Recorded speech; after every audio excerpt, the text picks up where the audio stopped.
നിക്കവിടെ. തിരുമംഗലം കോലോത്തെ തൃപ്പടിയാണിത്. ഈ പടി കടക്കൂന്ന്. എടാ കടക്കോന്ന്. ചോണയുള്ള തന്തയ്ക്ക് പറഞ്ഞവനാണെ കടക്ക്, കാണട്ടെ.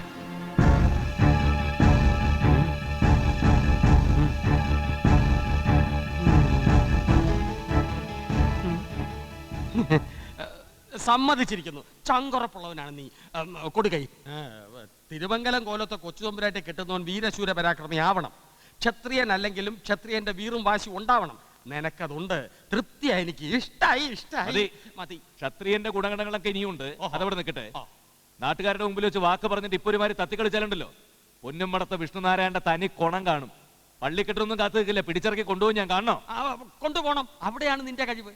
ഈ കോലത്തെ തമ്പുരാക്കന്മാര് വാക്ക് പറഞ്ഞാൽ അത് മാറണമെങ്കിൽ പാതിരാത്രി സൂര്യൻ ഉദിക്കണം. എന്നാൽ അവളോടും കൂടി അത് പറഞ്ഞു കൊടുക്ക്. ഇടഞ്ഞു നിൽക്കുകയല്ലേ? അവളിടയും. വാക്ക് പറഞ്ഞത് അവളല്ലോ, ഞാനല്ലേ. പക്ഷേ അവളെ മയക്കി വരുതിയിലാക്കേണ്ടത് നിന്റെ കഴിവാണ്. അതിനിവിടെ ആരും എതിര് നിൽക്കില്ല, നിൽക്കാൻ ഒക്കില്ല. തമ്പുരാക്കന്മാരുടെ വാക്ക് വീൺ വാക്കാണെന്ന് നാട്ടുകാർ പറയും. എന്നാലേ അവളെ ഒന്ന് മെരുക്കിയെടുക്കാൻ പറ്റുമെന്ന് ഞാനൊന്ന് നോക്കട്ടെ. മെരുക്ക്.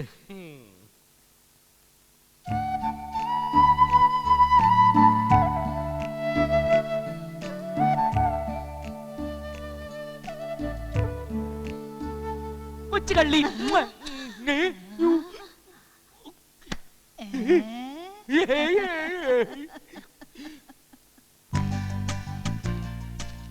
അയ്യോ കല്യാണി. തന്നോട് ആരകത്ത് കിടക്കാൻ പറഞ്ഞേ? ഇനി ആര് പറയണം? എല്ലാം പറഞ്ഞു കഴിഞ്ഞില്ലേ? ഇനി മുതൽ കല്യാണി നിന്റേതാണെന്ന് നാട്ടുകാരുടെ മുമ്പിൽ വെച്ചില്ലേ തമ്പുരാൻ വിളിച്ചു പറഞ്ഞത്? കല്യാണി എന്റേതാണെങ്കിൽ കല്യാണിയുടെ കൊട്ടാരം എന്റേതാ, കൊട്ടാരം എന്റേതാണെങ്കിൽ ഇവിടുത്തെ കംപ്ലീറ്റ് സ്വത്തുക്കളും എന്റേതാ. അങ്ങനെ എല്ലാം സ്വന്തമാക്കി നമുക്കിവിടെ രാജാവ് റാണിയും കളിക്കാൻ തമ്പുരാട്ടി. എന്തിച്ചേ? ഹലോ, തിരുമംഗലം കോവിലകത്തിന്റെ ചരിത്ര പുസ്തകത്തിന്റെ താളുകളിൽ നമുക്ക് എഴുതി ചേർക്കാം എന്റെ കല്യാണി. പൊന്നുമടത്തൊരു വിഷ്ണുനാരായണൻ ഉണ്ടായിരുന്നെന്നും ആനക്കാരനായി വന്ന അഹങ്കാരിയായ കൊച്ചുതമ്പുരാട്ടിയെ ബുദ്ധിസാമർത്ഥ്യം കൊണ്ട് സ്വന്തമാക്കിയെന്നും അതിലൊരു 10-12 മക്കളുണ്ടായി എന്നും 12 മക്കളെ പെറ്റൊരമ്മേ, നിന്റെ മക്കളിൽ ഞാനാണ് ബുദ്ധിമാൻ. ആഭരണപ്പെട്ടി. നമസ്കാരം. ഓഹോ, ഇതാണല്ലേ പൊന്നുമടങ്കാരന്റെ മനസ്സിലിരിപ്പ്. പിന്നല്ലാതെ കാശിന് വകയില്ലാത്ത പെണ്ണായിരുന്നെങ്കിൽ സമ്മാനമായിട്ട് നിന്നെ ചോദിക്കായിരുന്നോ? കോലോത്ത സ്വത്തുവിവരങ്ങളെ കുറിച്ചൊക്കെ നാട്ടുകാർ പറഞ്ഞ് അറിഞ്ഞിട്ടുണ്ടേ. ഇനി എന്തെല്ലാം ഉണ്ട് അറക്കാത്ത. കണ്ടെ ആ ഓട്ടുപാത്രങ്ങളും വെള്ളിക്കിണ്ണങ്ങളൊക്കെ കാണാൻ കൊതിയാവുന്നു. ഒന്ന് പറയണ്ട കല്യാണി. ഹലോ പൂച്ച, എന്റെ പൊന്നു കല്യാണി ഒന്ന് നിക്ക്, ഞാനൊന്ന് പറഞ്ഞ. ആ പൊന്നു തമ്പുരാന്റെ സിംഹാസനം. കോവിലകത്തെ സ്വത്തുവിവരങ്ങളെ പറ്റി പറഞ്ഞ കൂട്ടത്തിൽ നാട്ടുകാർ ഇതിനെക്കുറിച്ചും പറഞ്ഞു.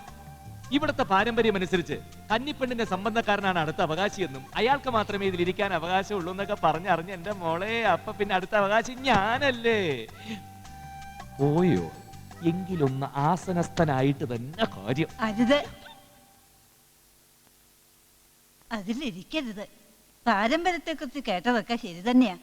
പക്ഷെ ഇതിന്റെ അവകാശി ഇപ്പോഴും ജീവിച്ചിരിപ്പുണ്ട് ഇവിടെ. ഒന്ന് നാവനക്ക് മെണ്ടാൻ പോലും വയ്യാണ്ട് കിടക്കാപ്പോ. അങ്ങനെ ഒരാളുണ്ടോ? ഞാൻ കണ്ടിട്ടില്ലല്ലോ. എന്റെ കല്യാണിയുടെ അച്ഛൻ അവരുടെ അമ്മ മരിച്ച അടക്കം കഴിയും മുമ്പ് ഈ കോലത്തിന്റെ പടി ഇറങ്ങിയതാ. കല്യാണിയെ കാണാൻ മാത്രം വല്ലപ്പോഴും ഒന്ന് വന്നു പോവുമായിരുന്നു. അതുപോലെ ഒന്ന് വന്നതാണ് ഇപ്പൊ. ഇനിയുള്ള കാലം അവളോടൊപ്പം കഴിയാന്നും കോലം വിട്ടു പോകില്ലെന്നും വാക്ക് കൊടുത്തിട്ട ഉറങ്ങാൻ കിടന്നത്. അറം പറ്റുന്ന വാക്കാണെന്ന് ആരും കരുതിയില്ലേ കുട്ടി. തളർന്നു പോയി. പിന്നെ ഇതേവരെ അനങ്ങിയിട്ടില്ല. ഇടയ്ക്കിടയ്ക്ക് കണ്ണ് നിറയുന്നത് കാണാം. എല്ലാം കാണുകയും കേൾക്കുകയും ചെയ്യുന്നുണ്ടോന്ന് അറിയില്ല. ഇനി ചെയ്യാത്ത ചികിത്സയില്ല. എനിക്കൊന്ന് കാണാൻ പറ്റുമോ? വരാ.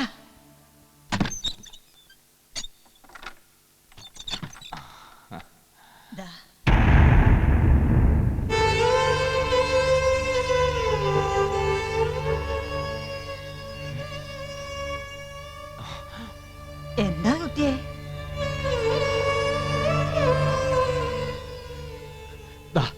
ദാ നോക്ക്, നമ്മള് തിരുവാഭരണം പണയം വെച്ച തമ്പുരാൻ.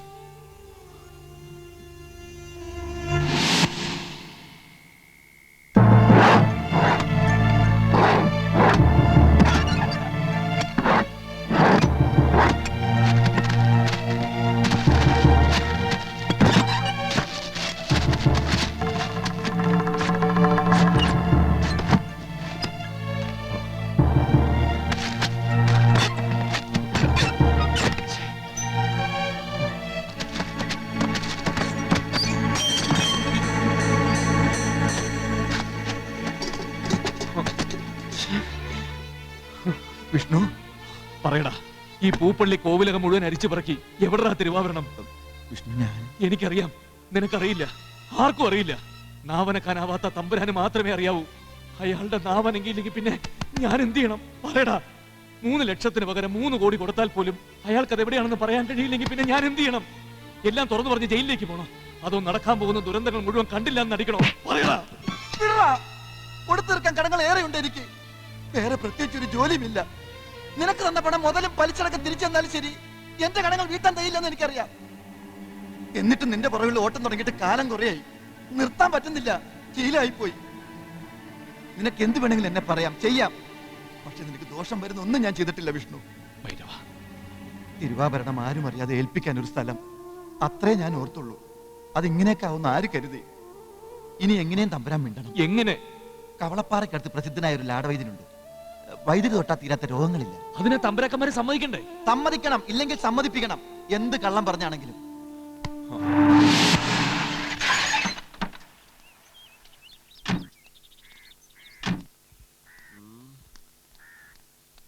നിക്ക് എങ്ങോട്ടാ ഇടിച്ചേറി പോണത്?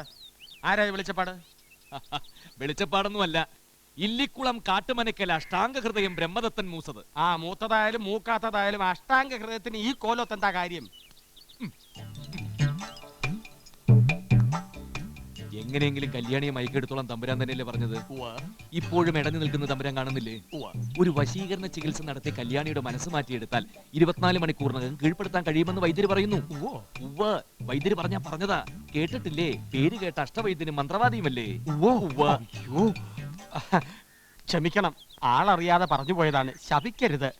അപ്പൊ എങ്ങനെയാണ് വൈദ്യരുടെ ചികിത്സാ രീതികൾ? ഓം വീരാട് ബ്രഹ്മണേ നമ. ഒഴിച്ചിലിൽ തുടങ്ങണം. ഞാൻ പറയുന്ന കാര്യങ്ങൾ മുറ പോലെ ചെയ്യാൻ പറ്റിയ ഒരു സഹായി ആവശ്യമുണ്ട്. അതിന് പറ്റിയ ആളല്ലേ നിൽക്കുന്നത്. ഈ ചികിത്സ ഒന്ന് കാണാൻ പറ്റുമോ? കാണാൻ പറ്റും, പക്ഷെ കണ്ട സഹിക്കില്ല. അതെന്താ? കണങ്കാലിൽ നിന്ന് തുടങ്ങി മുട്ടുകാൽ ഒഴിഞ്ഞ് തുട പിടിച്ച് മസിലുടച്ച് അര പിടിച്ച് അരക്കെട്ടൊഴിഞ്ഞ് കൈരൊറ്റ പോക്കാ നെഞ്ചിലേക്ക്. പിന്നെ എന്താ കാണാൻ തോന്നുന്നില്ലേ? വേണമെന്നില്ല, പൊക്കോളൂ. ഓം വീരാട് ബ്രഹ്മണേ നമ. നീ എങ്ങോട്ട് പോണു? ഒഴിച്ചില് കാണാൻ. അതിന് വൈദ്യരില്ലേ? വൈദ്യനെ സഹായിക്കാൻ. അതിന് വിഷ്ണുല്ലേ? വിഷ്ണുവിനെ സഹായിക്കാൻ. അതിന് വൈദ്യരില്ലേ? ഞാൻ നേരെ പൊക്കോളാം.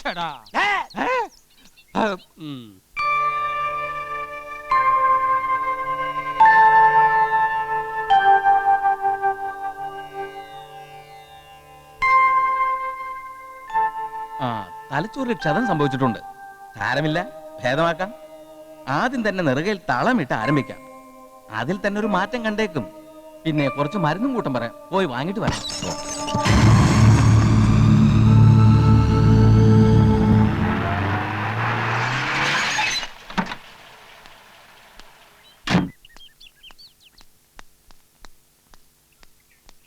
തമ്പുരാനുള്ള കുറച്ച് മരുന്നുകളാ. നിന്നോട് പുറത്തിറങ്ങി നടക്കരുതെന്ന് പറഞ്ഞിട്ടില്ലേ? എപ്പോഴും ആ വൈദ്യരുടെ കൂടെ തന്നെ ഉണ്ടാവണം. ചെറിയ തമ്പുരാനും വൈദ്യരും ഇനിയൊരിക്കൽ കാണാനിടയാൽ എല്ലാം പൊളിയും. ആ വലിയ തമ്പുരാൻ എങ്ങനെയെങ്കിലും ഒന്ന് മിണ്ടി കിട്ടിയാൽ മതിയായിരുന്നു. ഇല്ല വിഷ്ണു, അത് നടക്കില്ല. വൈദ്യരി പോയതല്ല, ഞാൻ പറഞ്ഞു വിട്ടതാ. ഇവിടുത്തെ തമ്പുരാക്കന്മാര് പമ്പര വിഡ്ഢികളാണെന്ന് കരുതി വന്നി. അവന്റെ ഒരു വശീകരണ മന്ത്രം. വലിയ തമ്പുരാന്റെ അസുഖം ഭേദമാക്കിയാൽ അത് കണ്ട് മനസ്സലിഞ്ഞ് ഇവള് നിന്നോടൊപ്പം ഇറങ്ങി വരുമെന്ന് കരുതിയോ? അയ്യോ, പള്ളികെട്ട് നടക്കുന്നതിനും അമ്മായിയപ്പനോട് എന്തൊരു സ്നേഹം. അതൊന്നും അല്ലേ ഇളയച്ചാ, പള്ളിക്കെട്ടല്ല ഇയാളുടെ ഉദ്ദേശം. കോവിലകത്തുള്ള പൊന്നിനും പണത്തിനോ നോട്ടം. എഴുന്നള്ളിച്ച് കൊണ്ടുവന്നത് വൈദ്യനാണോ മന്ത്രവാദിയാണോ എന്ന് ആർക്കറിയാം? വല്ല കള്ളന്മാരെയും വേഷം കെട്ടിച്ച് കൊണ്ടുവന്ന് കൊള്ള നടത്തി പോകാനാവും പദ്ധതി. അതേടി, നിന്റെ കോവിലകം മൊത്തം കൊള്ളയടിക്കാൻ എന്റെ പദ്ധതി. അതിന് നിനക്കോ ഈ നിൽക്കുന്ന നിന്റെ ചെറിയച്ചന്മാർക്കോ എന്നൊരു പുല്ലും ചെയ്യാൻ ഒട്ടുപോലെ തന്നെ. ഇവിടെ വന്നത് നിന്നെ കണ്ടതൊക്കെ ഒരു വിധിയാണെന്ന് വിശ്വസിക്കുന്നവനാണ് ഞാൻ. അതിന് കാരണമുണ്ട്. ഇന്നേ വരെ അറിഞ്ഞുകൊണ്ട് ആരെയും ദ്രോഹിച്ചിട്ടില്ല. അനുകമ്പയോടൊരു നോട്ടം പോലും ആരിൽ നിന്ന് എനിക്ക് കിട്ടിയിട്ടുമില്ല. ദുരിതങ്ങൾ മാത്രമായിരുന്നു അന്നും ഇന്നും എന്നും. എനിക്കിവിടെ കോവിലകത്ത് നിൽക്കണം, നിന്നേ പറ്റൂ. അതിന് തടസ്സം നിൽക്കുന്ന ആരായാലും കൊന്നുകളയും ഞാൻ.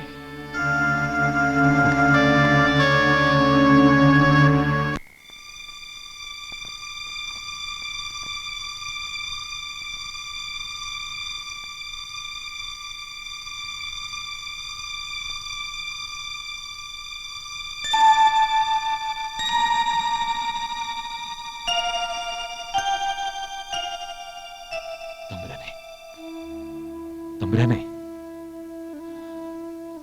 ഇനി എനിക്കിവിടെ പിടിച്ചു നിൽക്കാൻ കഴിയില്ല. ഏത് നിമിഷം ഈ കോവിലകത്ത് നിന്ന് ഇറങ്ങേണ്ടി വരും. അതിനു മുമ്പ് ഒരു വാക്ക്, ഒരേ ഒരു വാക്ക് മിണ്ടിയാ മതി.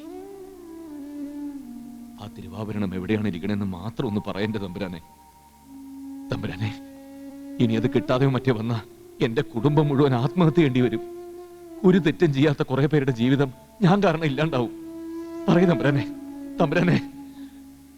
എനിക്കറിയാം അങ്ങെല്ലാം കേൾക്കുന്നുണ്ട്, എല്ലാം അറിയുന്നുമുണ്ട്. പറയൂ തമ്പുരാനെ, അതെവിടെയാ വെച്ചിരിക്കുന്നത്? ആരുടെ കയ്യിലാ കൊടുത്തിരിക്കുന്നത്? പറയേ, എന്തെങ്കിലും ഒന്ന് പറയേ. എന്റെ ഭഗവതി, എല്ലാം അന്നവിടെ വന്ന് ഏറ്റു പറഞ്ഞിട്ടല്ലേ ഗതികേട് കൊണ്ട് ഞാനിതൊക്കെ ചെയ്തത്. അതിന് ഇത്ര വലിയ ശിക്ഷ വേണമായിരുന്നു?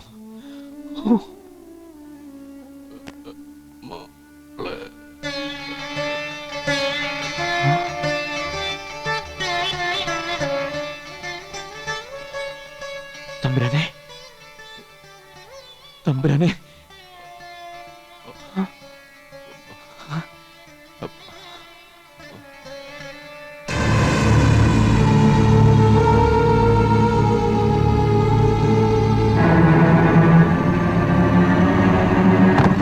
ഭൈരവാ,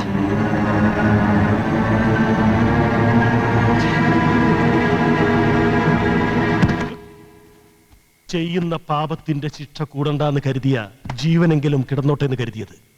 സമ്മതിച്ചില്ലെങ്കിൽ അതുകൂടി അങ്ങ് എടുത്തേക്കാം.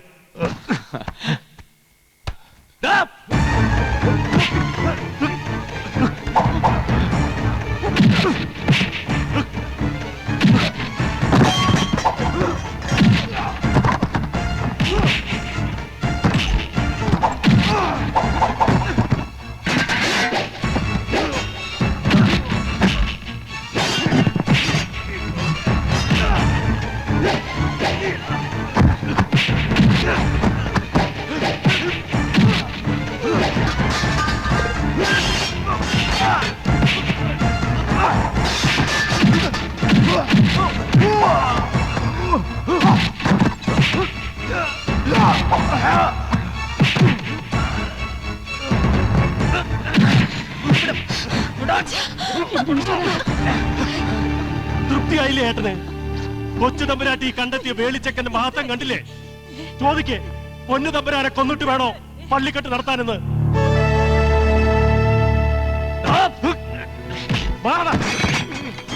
കളിച്ച് കളിച്ച് ഇത്രടം വരെയായോ? വലിയ തമ്പുരാനെ കൊന്ന് ഇവിടെ വേളി കഴിച്ച് ഇവിടുത്തെ പുതിയ തമ്പുരാനാകാമെന്ന് കരുതി വന്നി. ഇല്ല, ഇതാരും വിശ്വസിക്കരുത്. ഞാനല്ല, ഞാൻ തമ്പുരാനെ രക്ഷിക്കാനാ നോക്കിയത്. ഇയാളാ തമ്പുരാനെ കൊല്ലാൻ നോക്കിയത്. കള്ളം പറയുന്നോടാ. ഈ കിടക്കുന്ന ആരാണെന്നറിയോ? പൊന്നു തമ്പുരാനല്ല, ഞങ്ങളുടെ ദൈവ. ഈ കുട്ടിയുടെ മുഖത്ത് നോക്കി മോളെ എന്ന് വിളിക്കുന്നത് കേൾക്കാൻ കൊതിച്ചിരിക്കുക അവിടെ എല്ലാരും. കുട്ടിയെങ്കിലും എന്നൊന്ന് വിശ്വസിക്കണം. പൊന്നുമടത്ത വിഷ്ണുനാരായണന് ഒരു ഉറുമ്പിനെ പോലും നോവിക്കാൻ കഴിയില്ല. ഇത്രയും വിഷം ഉള്ളിലുണ്ടായിരുന്നെന്ന് കരുതിയില്ല. ഒന്ന് നാം എനിക്ക് മിണ്ടാൻ പോലും വയ്യാത്ത ഈ പാവത്തിനോട് ഇത് കാണിക്കാൻ എങ്ങനെ മനസ്സ് വന്നു? എന്തിനായിരുന്നു ഇതൊക്കെ? എനിക്കൊന്നും അറിയില്ല എന്ന് പറഞ്ഞില്ലേ? ഞാനല്ല. അല്ലെങ്കിൽ ഈ മുറി തനിക്കെന്താ കാര്യം? എന്തിനാ ഇതിനകത്ത് കടന്നു വന്നത്? കള്ള വേഷം കെട്ടി ചൊരുത്തിനെ കൊണ്ടുവന്ന് വേഷം കൊടുത്ത് കൊല്ലാൻ നോക്കിയില്ലേ താൻ? നടക്കരുന്ന് കണ്ടപ്പോ നേരിട്ടാകാന്ന് കരുതിയല്ലേ? വൈദ്യനെ വിളിച്ചോണ്ട് വന്നത് തമ്പുരാനെ ചികിത്സിച്ച് ഭേദമാക്കാൻ വേണ്ടിയായിരുന്നു. താൻ ആരാ എന്റെ അച്ഛനെ ചികിത്സിക്കാൻ? കൊല്ലാൻ തന്നെ വന്നതാ. എന്ത് ചെയ്യാൻ പഠിക്കാത്തവനാ താൻ? മതിയായില്ലേ ഇളയച്ച? ഇനിയെങ്കിലും പിടിച്ച് പുറത്താക്കി കൂടെ. നാട്ടുകാർ വന്ന് ചോദിച്ചാ ഞാൻ പറഞ്ഞോളാം സമാധാനം. ഇല്ല, വിളിക്കുന്ന നാട്ടുകാരെ. വലിയ തമ്പുരാനെ കൊല്ലാൻ നോക്കിയതിന് തന്നെ കൊണ്ട് സമാധാനം പറയിച്ചിട്ട് പൊന്നുമടത്ത വിഷ്ണുനാരായണൻ ഇവിടുന്ന് പോകൂ.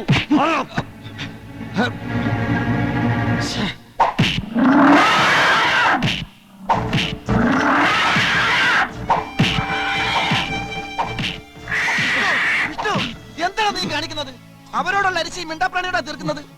എന്ത് ദ്രോഹമാണ് ഈ പാവം നിന്നോട് ചെയ്തത്? ഇവള് കാരണം ഈ കോലത്ത് കയറാൻ പറ്റിയതും വലിയ തമ്പുരാനെ കാണാൻ കഴിഞ്ഞതും. അത് നീ മറക്കണ്ട. എന്നിട്ട് എന്താ നേടിയത്? എന്റെ കണ്ണി പെട്ടില്ലായിരുന്നെങ്കിൽ അയാൾ ആ തമ്പുരാനെ കൊന്നനെ. അറിയോ നിനക്ക്? എന്നിട്ട് അതെല്ലാരും കൂടി എന്റെ തലയിൽ കിട്ടും. ആ മുത്തശ്ശി പോലും അത് വിശ്വസിച്ചില്ലേ? ആ തമ്പുരാൻ എന്തെങ്കിലും സംഭവിക്കും, അത് ഉറപ്പാ. അടുത്ത അവകാശിയായി നാളെ ഇളയ തമ്പുരാൻ വാഴിക്കപ്പെടുകയാണ്. അതിനുള്ള ഒരുക്കങ്ങളും തുടങ്ങി കഴിഞ്ഞു. അത് കഴിഞ്ഞാൽ പിന്നെ അവരെ തമ്പുരാനെ വെച്ചേക്കില്ല. അതിനുമുമ്പ് എന്നാ പെണ്ണോടെല്ലാം തുറന്നു പറ.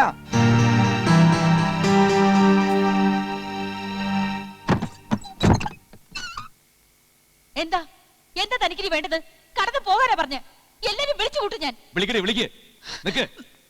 എനിക്ക് പറയാനുള്ളത് മുഴുവൻ നീ കേൾക്കണം. കേൾക്കാതെ തന്നെ ഞാൻ വിടില്ല. വേണ്ട, എനിക്കൊന്നും കേൾക്കണ്ട. തന്റെ നാവിന്ന് വരുന്ന വാക്കുകൾക്ക് പോലും വിഷം ഉണ്ടാവും. ഇതെന്തിനാണെന്നറിയാമോ? എല്ലാ തെറ്റിനും നിന്നോട് മാപ്പ് പറഞ്ഞിട്ടും സ്നേഹം നടിച്ചെന്നെ വിഡ്ഢിവേഷം കെട്ടിച്ച് വശത്താക്കി ചതിച്ച് തല്ലി ഓടിച്ചതിന് ഇതിനു വേണ്ടി കൈ ധരിക്കാൻ തുടങ്ങിയിട്ട് നാള് കുറയായി. അതിന് പകരം വീട്ടാനാണ് പന്തയക്കരുവായി നിന്നെ ചോദിച്ചതെന്ന് നീ കരുതി കാണും. അല്ല, നിനക്ക് തെറ്റിപ്പോയി. നീ പറഞ്ഞില്ലേ കൊട്ടാരത്തിലെ പൊന്നും പണവും മോഹിച്ചാണ് ഞാൻ നിന്റെ പിന്നാലെ നടക്കുന്നതെന്ന്. ശരിയാണ്, അത് മാത്രമേ ഞാൻ മോഹിച്ചിട്ടുള്ളൂ. എന്തിനാണെന്നറിയാമോ? ഒരു കുടുംബം മുഴുവൻ കൂട്ടത്തോടെ മരിക്കുന്നത് കാണാതിരിക്കാൻ, എന്റെ അച്ഛൻ ഉത്തരത്തെ കെട്ടിത്തൂങ്ങുന്നത് കാണാതിരിക്കാൻ, പൊന്നുംപടത്തിൽ വിഷ്ണുനാരായണൻ ഒരു മോഷ്ടാവാണെന്ന് നാട്ടുകാരെ മുദ്ര കുത്താതിരിക്കാൻ. ഒരു കുടുംബത്തിന്റെ ഭാരം മുഴുവൻ തലയിലേറ്റി നാട് മുഴുവൻ കടം മാത്രം ബാക്കിയായി. ഒടുവിൽ കിടപ്പാടം പോലും നഷ്ടപ്പെടുമെന്ന് കണ്ടപ്പോ പിടിച്ചു നിൽക്കാൻ വേണ്ടി എനിക്കൊരു കടുങ്കൈ ചെയ്യേണ്ടി വന്നു. ക്ഷേത്രത്തിലെ തിരുവാഭരണം മോഷ്ടിച്ച് പണയപ്പെടുത്തി തൽക്കാലം ഞാൻ പിടിച്ചു നിന്നു. അന്നെന്നെ പണം തന്ന് സഹായിക്കാൻ നല്ലവനായൊരു തമ്പുരാനുണ്ടായിരുന്നു. അതാരാണെന്നറിയോ നിനക്ക്? തിരുവാഭരണം തിരിച്ചെടുക്കാൻ പണമുണ്ടാക്കാനുള്ള ആർത്തിയുമായി കള്ളവേഷം കെട്ടി കൊട്ടാരത്തിനകത്ത് വന്നപ്പോ യാദൃച്ഛികമായിട്ട് ഇവിടെ വെച്ച് കണ്ട ജീവച്ഛവമായി കിടക്കുന്ന ഈ തമ്പുരാൻ തന്നെ. ആ തിരുവാഭരണം എവിടെയാണെന്ന് ഇപ്പൊ ഈ തമ്പുരാനെ മാത്രമേ അറിയാവൂ. തമ്പുരാൻ ഒരു വാക്ക് മിണ്ടി കിട്ടാൻ വേണ്ടിയിട്ടാണ് ഞാൻ ഈ പാട് മുഴുവൻ പെടുന്നത്. വൈദ്യരെ കൊണ്ടു ചികിത്സിപ്പിക്കാൻ നോക്കിയത് അതിനു വേണ്ടിയിട്ടായിരുന്നു, അല്ലാതെ വിഷം കൊടുത്ത് ഈ പാവത്തിനെ കൊല്ലാൻ വേണ്ടിയിട്ടായിരുന്നില്ല. കൊച്ചു തമ്പുരാട്ടിയെ വേളി കഴിച്ച് തമ്പുരാനായി കോവിലകത്തെ പൊന്നും പണവും കട്ടു തിന്നാൻ വേണ്ടിയിട്ടുമല്ല. അതിനൊക്കെ മോഹിക്കുന്നവര് ഈ കോവിലകത്ത് തന്നെയുണ്ട്. തമ്പുരാനെ കൊല്ലാൻ നോക്കുന്ന അവരൊക്കെ തന്നെയാ. ഒന്നും നാവനയ്ക്ക് മിണ്ടാനാവുമെങ്കിൽ എല്ലാം വിളിച്ചു പറയണമെന്നുണ്ട് ഈ പാവത്തിന്. ഇനിയും ഈ വാക്കുകളിൽ വിഷമുണ്ടെന്ന് തോന്നുന്നുണ്ടെങ്കിൽ കൊച്ചു തമ്പുരാട്ടിയെ ഏതെങ്കിലും ഒരു ഗതികെട്ടവന്റെ തലയെ കെട്ടി വെച്ച് ഒഴിവാക്കാൻ തലപുകഞ്ഞ് ആലോചിക്കുന്നവരുടെ ചൊൽപ്പടിക്ക് നിൽക്ക്. കേട്ടില്ലേ? നാളെ നടക്കാൻ പോകുന്ന പുതിയ പൊന്നുതമ്പുരാന്റെ പട്ടാഭിഷേകത്തിന്റെ കൊമ്പുവിളിയല്ലത്. ചലനമറ്റ് കിടക്കുന്ന നിന്റെ അച്ഛന്റെ കഥ കഴിക്കാനുള്ള കൊലവിളിയാ.